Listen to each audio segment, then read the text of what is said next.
Hey juniors, so this is our last official lesson. You'll have a test for me, but this is the last time that I get to be your teacher. I'm kind of sad about it. Wish that we were in class together celebrating with Doritos and soda and maybe a movie, but we're not. So hope you guys are having a great Mother's Day. It is Sunday evening. I'm going to record this lesson.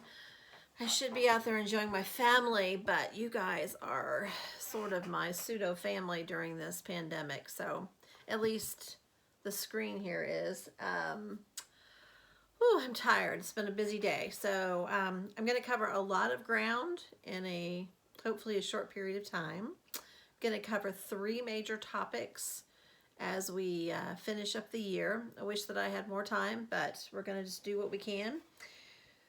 We ended our last session talking about the civil rights movement of the 21st century, and I'm sorry, the 20th century, and the advancements that Black Americans made in the United States, specifically in the 1960s, as they finally achieved legal recognition of their situation in America and the fact that their constitutional rights had not been observed.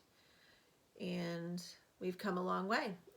Sadly, we're dealing with a conflict or a situation in the United States in Georgia where a young black man was killed because he was running through a neighborhood for a jog. So we have a ways to go, but I do not think that that situation is systemic. I don't believe that your generation harbors those awful prejudices, and so I'm thankful for that. So, all right, so today we're going to dive into, like I said, 3 other subjects. We're going to tackle today 3 things. The first thing being we're going to talk about what I like to refer to as World War III.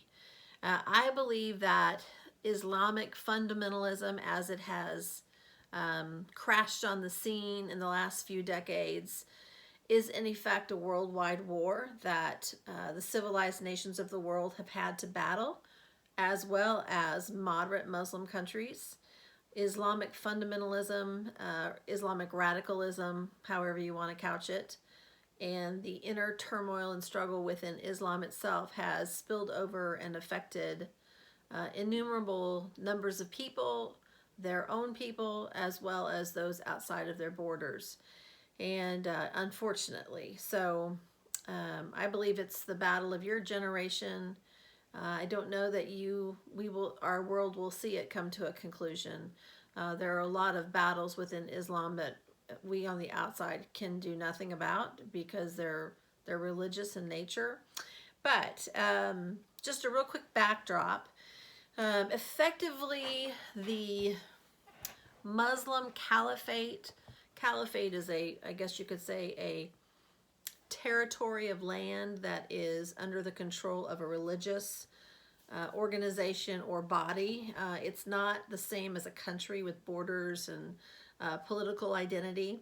So the Ottoman Empire was if I remember correctly, was the last significant Muslim caliphate significant Muslim caliphate in the world. And they aligned themselves with Germany and Austria-Hungary during World War I.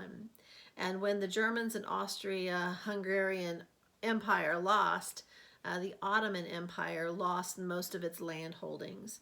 And so Islam suffered a huge significant defeat as a result of that. And their territory and their land, the caliphate, just essentially dissolved.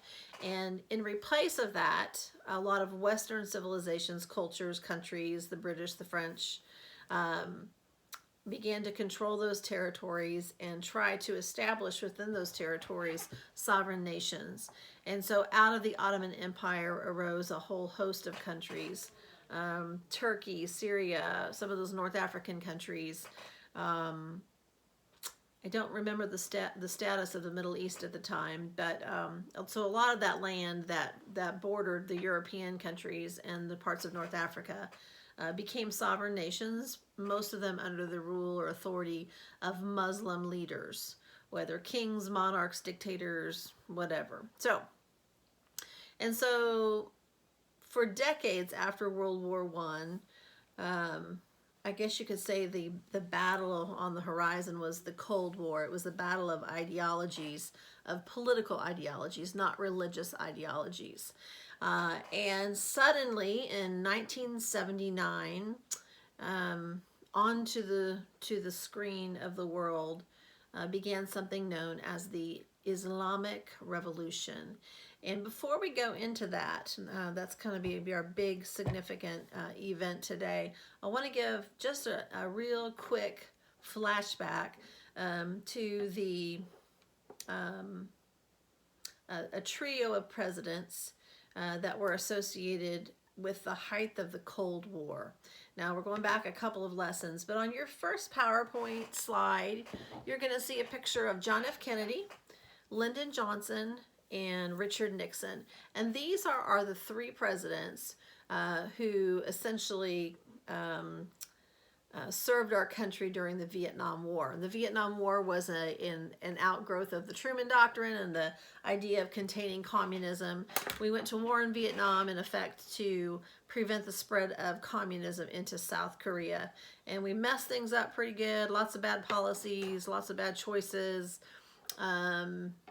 It was not executed effectively, but nonetheless, the Vietnam War, in effect, was part of that Truman Doctrine, our foreign policy to contain communism.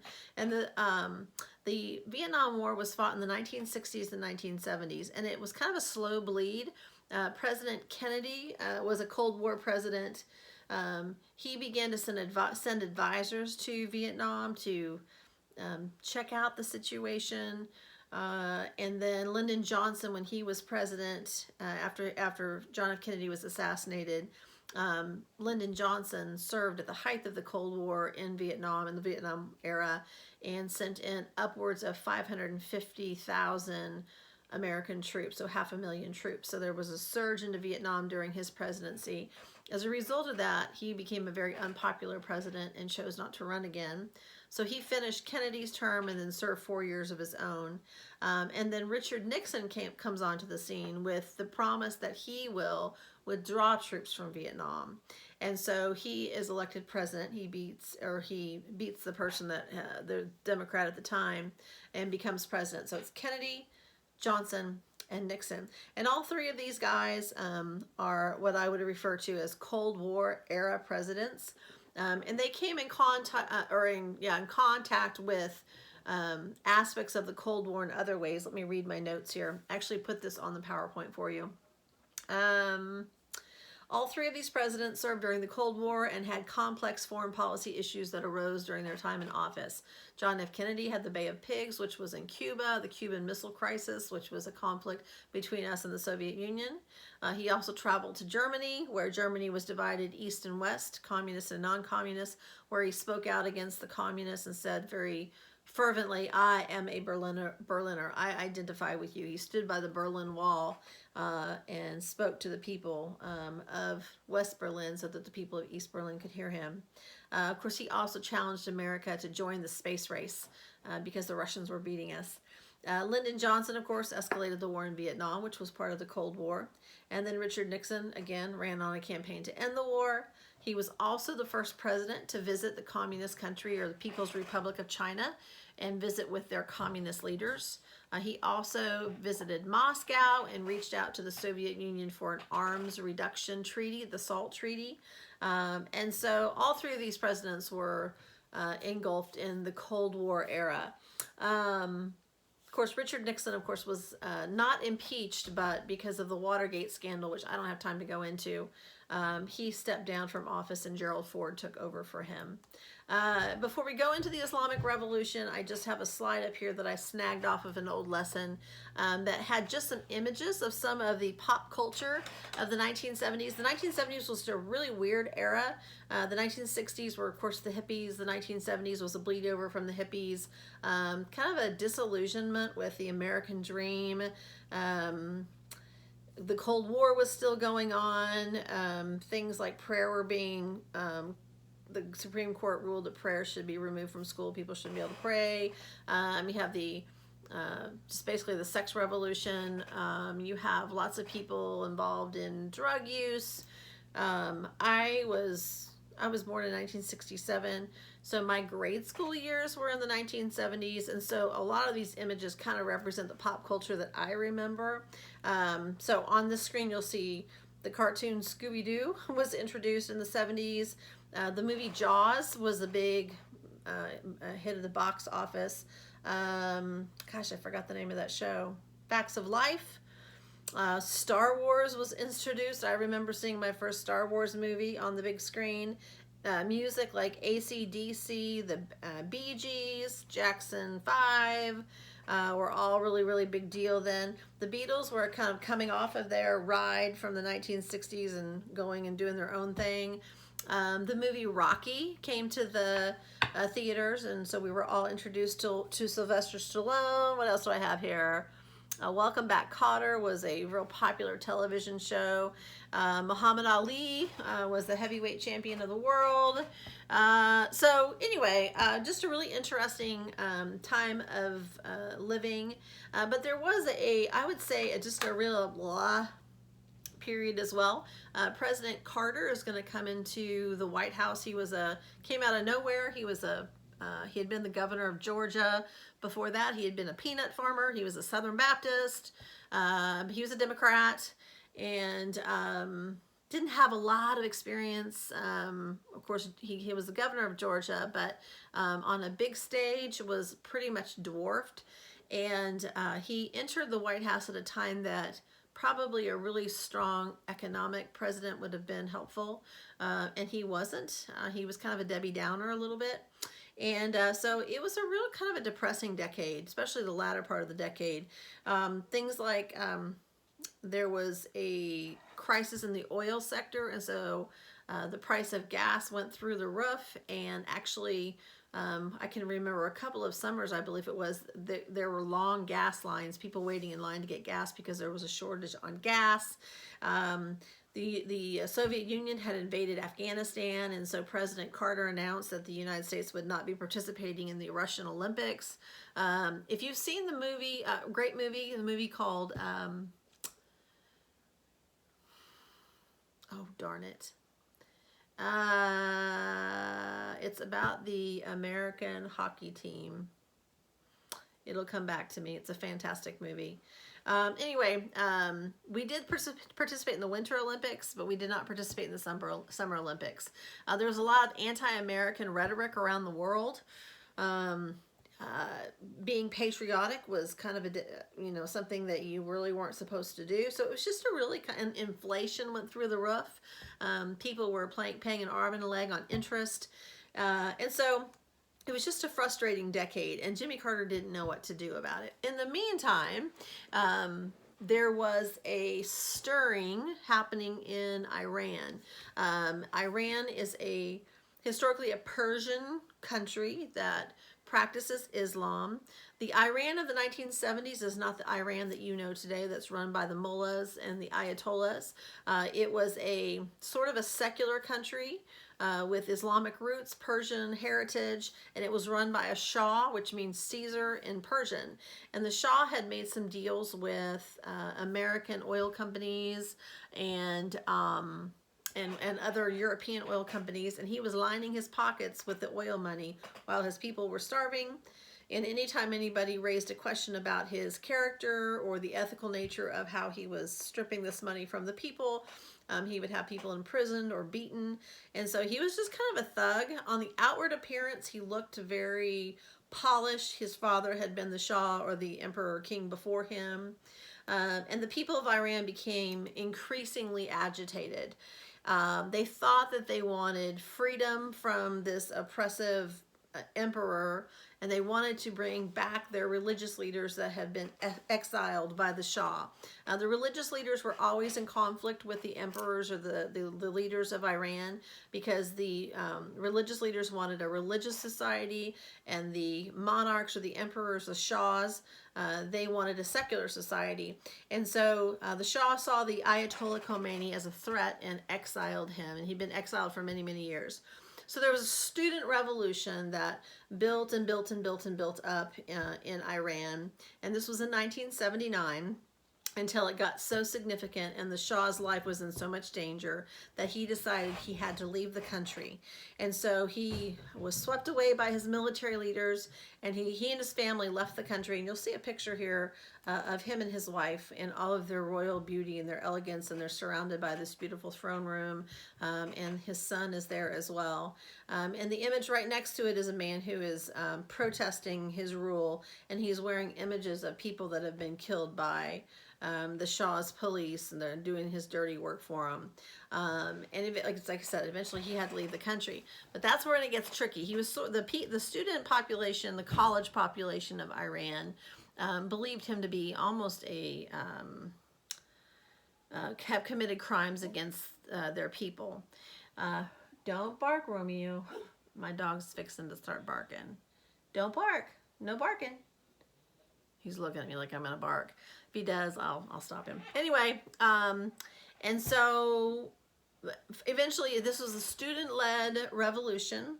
The Shah is whisked off out of the country for his own safety, and the students embrace and bring back crazy Ayatollah man, who they think is going to be their savior and, spread the wealth around. And in reality, what he's going to do, he's going to shut down their society, and he's going to radicalize them, and he's going to introduce radical Islamic teachings in their amongst the clerics of Islam within their country. He's going to impose a form of Sharia law on the people. So the girls who are used to just dressing Western and being normal suddenly are going to be covered from head to toe. It's not going to be what they think that they want, but that's usually how the story goes. And so once the Shah leaves the country, by the way, while I'm thinking about it, the Islamic Revolution of 1979 is sometimes also referred to as the Iranian Revolution of 1979. So those are the same thing, okay? So the Islamic Revolution or the Iranian Revolution, it's the same thing. Anyway, so the Shah has nowhere to go because he's considered a, hold on, I'm gonna have to let him out. Come here. Come on guys. Come on out. All right, there we go. Sorry, y'all. No country wants to take him because they feel like he is going to be a detriment to them. And initially, I think Mexico allowed him to go to their country, and he was in negotiations with President Carter. President Carter had a relationship with him prior to the revolution. They had met, they had visited, he had come to the United States, and it came to light that the Shah was facing a cancer diagnosis and he needed treatment. And so finally, after several weeks, maybe even months in exile, President Carter allowed the Shah to come to the United States to receive cancer treatments. He didn't meet him at the airport. It was just kind of under the carpet type of thing. But word got back to the student revolution in Iran that the United States had accepted the Shah as their guest to be treated for cancer. And they freaked out. They began to protest all American businesses in Iran. They began to threaten the American embassy in Iran. And ultimately what ended up happening is there was an organized effort to breach the walls of the U.S. Embassy in Tehran, Iran, which they were able to do. This was, again, a student-led protest. And they broke into the embassy and they captured a number of U.S. Embassy employees who were American citizens, including soldiers. Let me see here. Look at the numbers here. There's several pictures here for you to look at of the revolution and people protesting. Okay, here it is. So 52 Americans were taken prisoner. and they were held as hostages for over a year, for 444 days. They would blindfold the men and women and bring them out for the cameras to see them. Of course, everybody was terrified in America that the Ayatollah was going to order them executed. President Carter did not know what to do. He actually eventually planned a secret mission, sort of like the one we did with Osama bin Laden, but in this mission we were going to go in and rescue the people, and it failed. One of the helicopters got caught up in a sandstorm. Some soldiers were killed. The Iranians found out about it. President Carter was humiliated. He had to go on national television and say that he had planned this rescue attempt that had failed and more Americans were killed. And every night on the news, you would have, actually remember this, they would talk about it's day number 180, day 181, day 182, and our hostages are still being held by the radical Islamic militant students in Iran. And honestly, we all thought they'd be killed. And so, because President Carter was not going to give up the Shah, he wasn't going to hand him over to the students. He would for sure be executed. And so, quietly behind the scenes, President Carter, his people continued to negotiate with the Ayatollah and hope to retrieve the U.S. citizens. But nothing happened. Nothing happened. And so he was confronted with this catastrophe on his hands: high inflation, gas lines, canceling the Summer Olympics, just a whole host of awful. And a man by the name of Ronald Reagan, who had been the governor of California and a former movie star, was running as a Republican nominee for president against him. President Reagan won in a landslide victory, and the Iranians, just to poke Jimmy Carter in the eye one more time, they finally did negotiate a hostage release through Carter's people, but they did not release the hostages until the moment that Ronald Reagan raised his hand and took his oath of office and became president of the United States. As soon as that happened, the hostages, the plane that they were on, took off from Tehran and they entered international airspace, and former President Carter then got the message passed on to him that the hostages had been released and they were freed, but it happened on Ronald Reagan's watch, just to spite him. So sadly, so anyway, so Ronald Reagan comes into the office, but on the heels of this Islamic revolution that is just beginning to send ripples around the world. So that's sort of where it started. Now the Persians are Shiite Muslims, and so they've got a different vendetta against the West than the Sunni issue. I don't know how much of you guys know about Islam. We talked a little bit about it in 9th grade, but Sunni and Shia are the main sects of Islam. Al-Qaeda and Osama bin Laden and even ISIS come out of the Sunni theology, but the Shia theology is more radical in general. Anyway, so that was the start of the Islamic Revolution. Started in 1979, and this is kind of a rebirth of a new hope for a worldwide caliphate, to replace the old Ottoman Empire that had collapsed after World War I. Now, in the years that followed this, after President Reagan and beyond, there were several things that happened that rippled throughout the world related to radical Islam.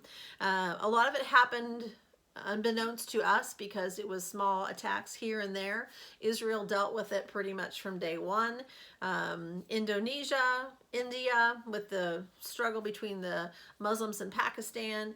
Africa saw its share of suicide bombings and whatnot. I'm going to give you a list of things that affected the United States, but I want you to understand that it wasn't... American assets were not the only things being attacked during this rise of radical Islam. The whole world was being impacted. I could sit here for an hour and list all of the different attacks, but I'm going to just pick the most significant ones that affected the United States, and then a couple of others. So that was 1979. The slide that you'll see on your screen says the rise of radical Islam around the world. So I'm going to list these. So 1979. In 1983, 4 years later, when President Reagan was president, the Marine barracks in Beirut, Lebanon, which is just north of Israel, there was a truck bomb that exploded, and it exploded right underneath a concrete barracks. And 307 Marines were killed when the building collapsed on them while they were sleeping. That was 1983. Fast forward 10 years later to 1993. Al Qaeda concocted a plan to detonate some bombs inside the parking garage of the Twin Towers in New York City. The bombs did detonate, but it didn't create the catastrophic disaster that they had hoped. 6 people were killed. Over 1,000 people were injured. It was 1993. In 1998, because Al-Qaeda and others were having a hard time infiltrating America's defensive systems, they generally targeted American interests around the world. They planned a simultaneous suicide bombing attack in Tanzania, in the capital of Tanzania, and in Nairobi, Kenya. And so both of our embassies were bombed. It killed 224 people. Over 4,000 were injured. That was in 1998. In 2000, when President Clinton was president, a suicide bomber in a boat came up next to one of the battleships named the USS Cole. It's a smaller ship. Detonated a bomb right up next to the ship, put a hole in it, killed 17 sailors, injured 39 others. That was in Yemen. And then, of course, in 2001, you have coordinated attacks in the United States against the World Trade Centers, the Pentagon, and we don't know where the other one was headed, either the U.S. Capitol or the White House. Almost 3,000 people were killed, most of them civilians. 6,000 more or so were injured, and countless numbers of others were killed or died from wounds, like the firefighters and the first responders that worked at the Ground Zero site died from inhaling that stuff from various things. And of course, the events of 2001 led the United States into a couple of different wars when President George W. Bush,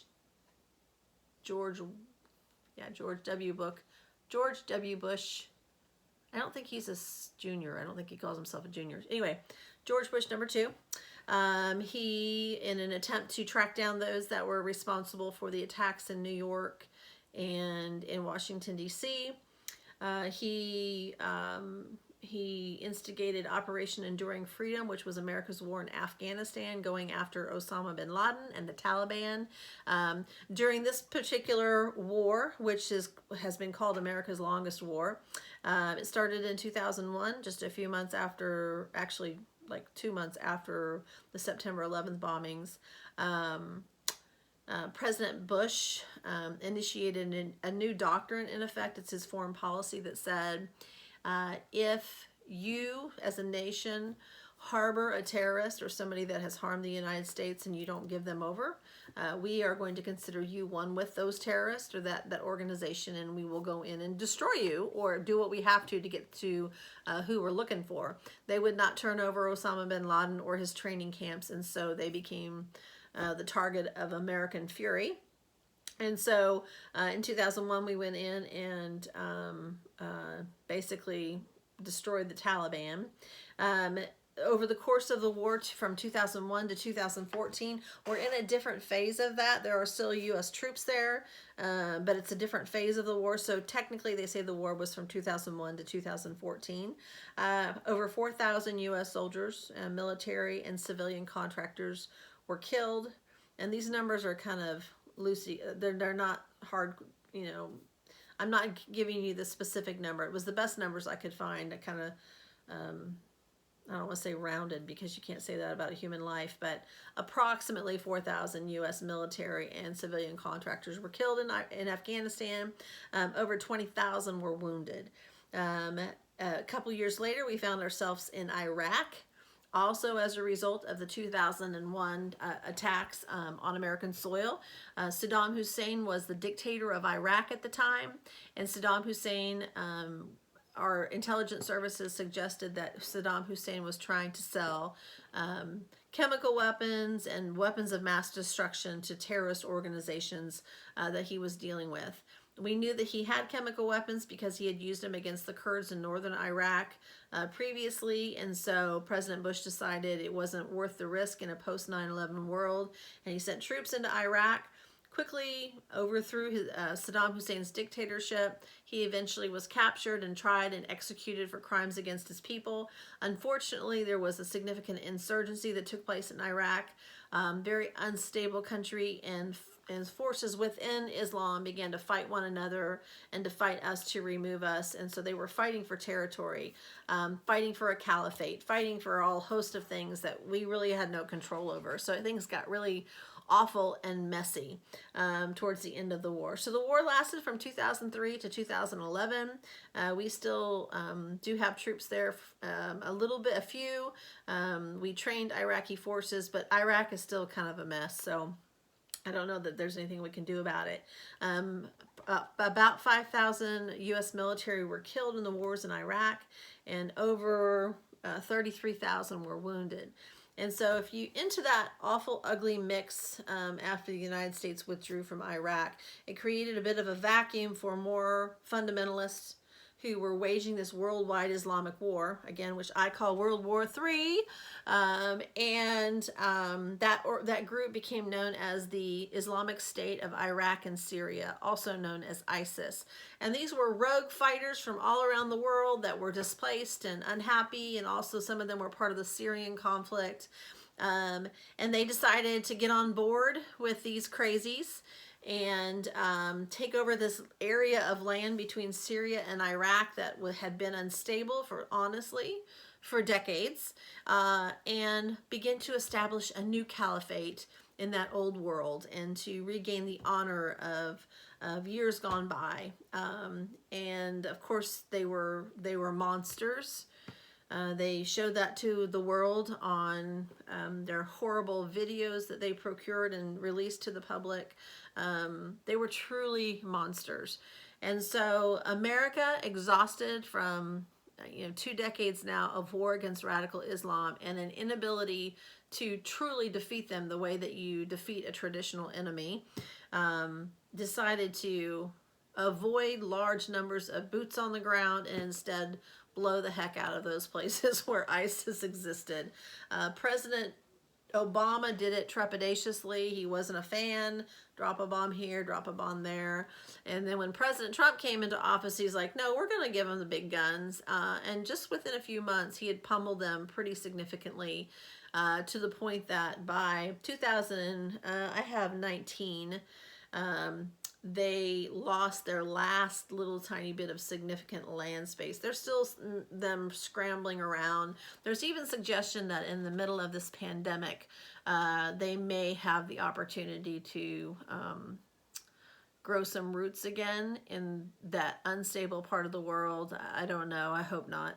But they were monsters. So that effectively brings us to 2020, where we're sitting today. The war on terror is not over. I don't know that it will ever be. Probably won't be in your lifetime. There will always be radical elements within Islam, I believe, until Jesus returns. And I suppose the best defensive posture against that particular war is ears on the ground and information and knowing your enemy and understanding it. Propaganda also helps, and providing hope for those people that live in those areas of the world in the form of jobs and opportunity and education. But I'm not smart enough to know how that happens. There are people that study this and have had success in the past, helping countries overcome these obstacles, but it's a big, big, big problem.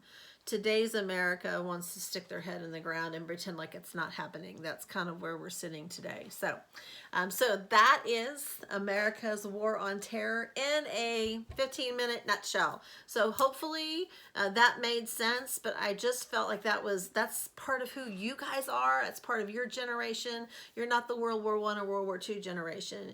Your parents fought in Iraq and your parents fought in Afghanistan, and they remember the days those towers came down. And so I felt like I wanted to wrap up, at least partly in this this session, some reality about that reality, eyes about that reality. So last couple things we're going to talk about. Let me get my glasses back on. You will see several pictures from the events that I listed here. Make sure you take some time to look at those. The final picture of the War on Terror is Arlington National Cemetery, which you've been to. There's a whole section of that cemetery that is dedicated to the soldiers that have lost their lives in Iraq and Afghanistan. And generally, the public doesn't have eyes on it because the public trails don't tend to go over there. There's a lot more activity over there as well. If you hear gunshots and that sort of thing, today probably not so much, but 3 or 4 years ago, 5 years ago, that's generally where a lot of the fatalities or the burials were taking place. All right, segue, big segue. I want to talk about two different people, two different presidents that had a tremendous impact on our country in the last 40 years or so. First one is Ronald Reagan. There are two pictures on the screen. One is Ronald Reagan getting ready to step up to the microphone and give his first inaugural address. The other one is a picture of none other than Donald Trump on the cover of Time magazine, and I think it says 1989. And it's a picture of him holding a deck of cards, and it says, "This man may turn you green with envy or just turn you off. Flaunting it is the game, and Trump is the name." Who would have thought he'd be president someday? So, President Reagan represents an era known as the rise of conservatism. And Donald Trump, this is my estimation of him, is going to represent an era of a resurgence of populism. A president that supports the people. If you remember our discussion about populism with Teddy Roosevelt. And so I'm going to zip through a couple, each of these presidents and kind of highlight what that movement meant in context with their presidency and a couple of the other things that they've dealt with. This is going to be short and sweet. So I don't want to lose you.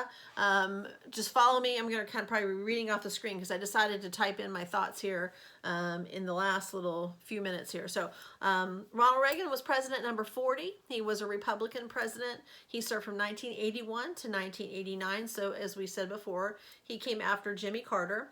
Has a very unusual background. He actually spent most of his life as a Democrat. Ironically, so did Donald Trump. Prior to his time in politics, he was a movie star.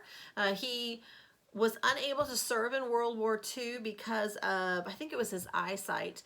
And so he kept getting turned down. He'd go into the office and they would, you can't, you're not going to qualify because your eyesight. And they said the best thing that you can do for the war effort is to play the part of a World War II soldier in movies and raise money for U.S. bonds and other things to fight the Nazis. And so that's what he did. He starred in like 25 movies about World War II, usually playing soldiers. He also played the part of a true story about a football player, a college football player named the Gip. Well, his nickname was the Gipper. And so sometimes you will hear people refer to Ronald Reagan as the Gipper. But he was a very well-known, very handsome, very charming movie star. He was married to a movie star. They ended up getting divorced, and he married another movie star, another lady who starred in some movies with him named Nancy. He was the president. He was elected president of the Actors Guild, and that's kind of what got him into politics.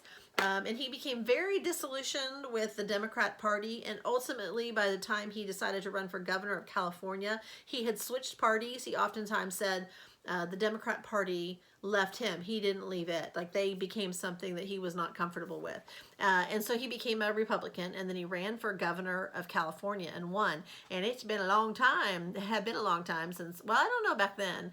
It's been a long time now since there's been a Republican governor. There was the Schwarzenegger era, but Democrat has gone almost completely Democrat. So he did well as governor of California, instituted a lot of his conservative principles in California, and then he ran for president a couple of times. He ran against President Ford, who had finished Nixon's term, but he didn't get the nomination, and then he ran again and got the nomination and ran against Jimmy Carter. He entered the White House following 4 years of economic recession, high inflation, gas shortage, anti-American rhetoric around the world, the Cold War tensions exacerbated by Soviet invasion of Afghanistan, and as I said earlier, a boycott on the Russian Olympics and a 444-day hostage crisis with the newly radicalized nation of Iran. When he came to office, I would say that probably the thing that attracted people most to him was his communication skills. He was an optimist. He believed that America, in fact, some of his speeches, he would say this: America is the world's last best hope. He even talked about America in Puritan ways, the way the Puritan writers would talk about America being a city on a hill. He talked about his faith very openly and honestly. He talked about American exceptionalism and why we were different than the rest of the world, and why he described America's sacrifices in World War I and World War II and around the globe in patriotic ways. He made you proud to be an American. Coming out of a decade where people didn't really feel that way, coming out of the Vietnam War and the hippie era, and he was actually called the Great Communicator. I don't know that we've had a president since then that could communicate like he did. Probably the president previous to him who had those communication skills was Franklin Roosevelt and his fireside chats. Let's see here. Another important part of the Ronald Reagan conservative era was the conservative economic policies that he reintroduced into America. Back during the New Deal FDR era and the big government intrusion to try to fix the economy because of the Depression, the government got way involved, messing up markets. Ronald Reagan decided to take us back to a previous era of laissez-faire, hands-off, free market capitalism, where the markets determined by supply and demand regulate themselves with the oversight of the government. He significantly slashed taxes, improving the standing of middle America. He shrunk the size of government. Sometimes he's accused of believing in trickle down, that if you trickle down economics, meaning that he believed that if businesses were doing well, that wealth and those opportunities would trickle down to the next layer of people, and they did. The economy grew leaps and bolts during that era. It expanded. Let's see what else. He also believed in a large military presence around the world. He believed that if we had a strong military, it would be a deterrent against the Soviets and other enemies, and he was right.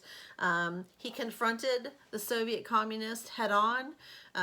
In fact, he went to Berlin, to that same wall that John F. Kennedy had visited, and he looked at it and he called out the name of the president of the Soviet Union and said, "Mr. Gorbachev, tear down this wall." And you guys know the rest of the story. A couple years later, that wall got torn down by the people. So he is credited with bringing about an end to the Cold War. He met with President Gorbachev of the Soviet Union many times and encouraged him to start to change his view. The Soviet Union, Russia in particular, was economically collapsing because communism is not sustainable. And so Ronald Reagan attempted to come alongside this Soviet leader. Interestingly, when Ronald Reagan died and was laid in state in the Capitol, Mikhail Gorbachev actually attended his viewing and paid him respects because he had a lot of respect for him. And so Ronald Reagan, again, ushered into America an era of positive, pro-American, small government, low taxes, American exceptionalism, again, that was desperately needed in the world at the time. And so yeah, that is Ronald Reagan. Okay, so then you'll see a PowerPoint here that shows you the 4 pillars of what they called Reaganomics. And Reaganomics was a word used to describe his economic policy. And it included reduce federal income and capital gains taxes, reduce federal spending, reduce government regulation, and then to tighten the money supply to reduce inflation. So those were his 4 pillars. All right. And then enter the scene, going to jump ahead a few presidents, Donald J. Trump, number 45, Republican from the state of New York, was elected president, began serving his term in 2016, and he is the current incumbent. Wow, who would have ever thought? I'm going to read my thoughts here. Donald Trump earned his millions in real estate development beginning in Manhattan, New York, and his company is now a global company bearing his name, Trump. His rock star appeal is in part due to his reality show, The Apprentice. He has never shied away from the media attention. In previous presidential elections, candidates actually came and sought his endorsement. When he announced his run for president in 2015, no serious observer gave him a chance. His win shocked the liberal left, many of whom he had called friends. His populist appeal swept him to victory over a well-known and established politician by the name of Hillary Clinton. There's a picture here of him and his family the day that he announced he was running. I think that that's what that is. So all of his kids and his children and some of his grandkids. And then there's also a picture of him there in his Celebrity Apprentice set. And so of course, Trump entered the stage using his phrase was "Make America Great Again," which of course implies that America had ceased to be great under Barack Obama. And so it was a populist message. Hey, people, I hear you. I see you. I know you everyday folks. I'm just like you. Yeah, I'm a millionaire and I live in a gold mansion and my name is everywhere, but I'm just like you. And he spoke their language. He chose Teddy Roosevelt as the presidential portrait that was located in the White House or in the Oval Office behind him. And there's a lot of things about Teddy Roosevelt that I don't like, but Teddy Roosevelt was a populist president. He appealed to the population, the people, the everyday common folk, and they loved him. And I would say that while the liberal left despises Donald Trump, I think that the average Joe is totally enamored with Donald Trump. Barring some unforeseen thing like maybe a pandemic, I think he'll probably be reelected. He will be reelected if history fleshes out that he's handled the pandemic to the best of his ability, that any president could have done. If the public perceives that he didn't handle it well, he could be in trouble. So Trump ran on the populist platform announcing he was one of us, that he would reverse all of the damage done by the previous administration. He was going to end America's wars abroad. He was going to lower our taxes again like Ronald Reagan. He invoked the name of Ronald Reagan on more than one occasion. He was going to eliminate government regulations that tied the hands of small businesses and free them. He is a businessman's businessman, and Wall Street and businesses, they have embraced him because his policies encourage and cause financial blessings to flow upon them. Let's see here. He also campaigned on bringing America's jobs back to America. One of the things that Republicans have done very terribly is that they have kind of forgotten the blue-collar worker, the manufacturers that stock our shelves and ship our food and drive our food across the country and our stuff. The UPS workers, the people that get oil under the nails because they're working on the assembly lines. They have been forgotten to the political elite, the political class. And those jobs have been shipped overseas, and that part of middle America has died. And Donald Trump has appealed to them and said, I hear you, I'm bringing your jobs back, and they're going to be good paying jobs. And I think that is probably what got him elected.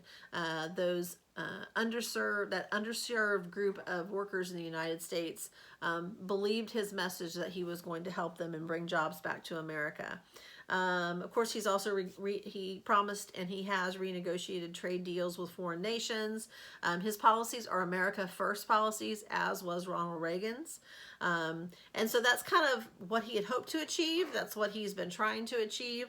Unfortunately for him, his predecessor administration in, I would say, the intelligence agencies kind of set him up for this long, drawn-out investigation of Russian collusion.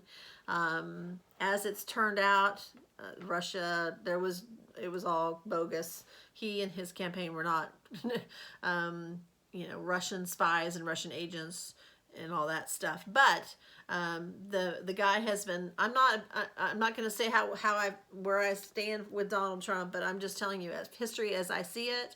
I believe that the last 2 years have really weighed on him. All of the investigations, the impeachment trial, when the opposing party, the Democrats, took control of the House of Representatives, they have just been putting the screws to him. He has gone through quite an ordeal. So on the heels of finally being exonerated in the United States Senate of all impeachment charges, basically, you're not guilty, go be president again. Literally, I think within maybe a week's time, the pandemic was thrown in his lap. What are you going to do about this? And since that time, it seems like the impeachment stuff is a long time ago. He has been dealing with this pandemic crisis and meeting with advisors and doctors and just, you've been living it. So not sure how the election will go. He will definitely go down in history as a populist president with a really unusual background. I think because Donald Trump was elected president, our future, the future American presidential candidate will not be the cookie cutter politician that we've become accustomed to. I think he has opened up the door for anybody to run, anybody qualified with the brains that can do it. And so I think we have a new horizon as far as our presidential candidates go. So with that said, the last slide is a picture of me to you of our class that last day before we left, and a note to you. I love you guys. I'm so excited that in just a few short days you're going to be seniors. So I'm going to segue out of your junior U.S. history class. I am been emailing with Mrs. Bowers because I understand you guys have a lot of stuff due on Wednesday. I don't have privy to a test calendar per se. Actually, maybe I do. I don't know. But Wednesday is supposed to be our last class, and we're not having finals. And so I'm trying to find out if I can assign you guys your test for Wednesday, maybe on Friday or maybe on Thursday. I don't know. I'm waiting to hear from Mrs. Bowers about how that's going to fan out. So in the meantime, go ahead and prepare for your test. I've sent you all of your PowerPoint lessons. Hopefully you've watched them all. You've watched the video films. Make sure you follow any prompts you see on here for films. And hopefully you've taken good notes and you'll do good on the test. So this is not a comprehensive final. It just covers everything from, I think it was Teddy Roosevelt through President Trump. So about 3.5 weeks worth of stuff. So anyway, follow my notes on Google Classroom, and if you have any questions, please feel free to shoot me an email or a message through Google Classroom. I will be watching my email, okay? Bye. Love you guys.